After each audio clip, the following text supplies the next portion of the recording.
Je vous propose maintenant de découvrir la possibilité de vous servir de Dockhopper en n'étant pas connecté à la base de données. Mettons le cas de figure suivant, vous avez un document quelque part dans la base de données et vous souhaitez pouvoir en modifier le contenu une fois que vous avez quitté votre entreprise en emportant votre ordinateur portable, mais en ayant donc perdu la connexion par le câble réseau à la base de données Dockhopper. Mettons que le document sur lequel vous souhaitiez travailler soit celui-ci, dhinstalenglish.doc. Comment faire? Eh bien, je signale d'abord aux autres personnes de mon entreprise que je suis en train d'effectuer une nouvelle version du document. Je clique droit, je choisis nouvelle version. Le document est ouvert.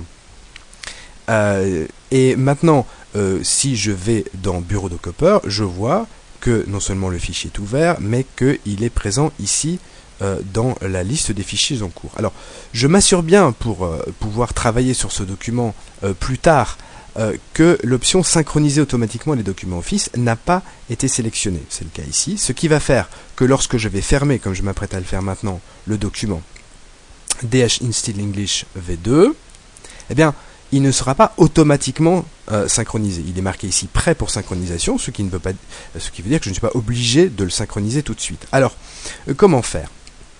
Eh bien, mettons maintenant que nous sommes vendredi soir, je ferme Dockhopper, je ferme mon ordinateur, je ne vais pas le faire ici, mais c'est ce que vous pouvez imaginer, et que je souhaite travailler sur ce document plus tard. Comment faire? Eh bien, je vais simplement dans mes documents. Dans mes documents, je vais dans Dockhopper local, je vais dans Dockhopper desktop, et voici le document sur lequel je suis en train de travailler. Pour pouvoir l'ouvrir, je n'ai nullement besoin d'être directement connecté à Dockhopper. Je peux travailler dessus, opérer tout un certain nombre de modifications. Je vais simplement ici rajouter modification, voilà, l'enregistrer, le réouvrir plus tard, au cours du week-end, faire d'autres modifications dessus, les enregistrer au fur et à mesure, et une fois que j'ai fini mon travail, je l'enregistre et je le ferme. Mettons que nous soyons lundi, nous revenons à notre entreprise, et cette fois-ci, nous souhaitons eh bien, synchroniser le document sur lequel nous avons travaillé. Eh bien, rien de plus simple, on lance Dockhopper, on va dans Bureau Dockhopper, et on fait simplement tout synchroniser, ou bien je choisis le document en question, et je le synchronise.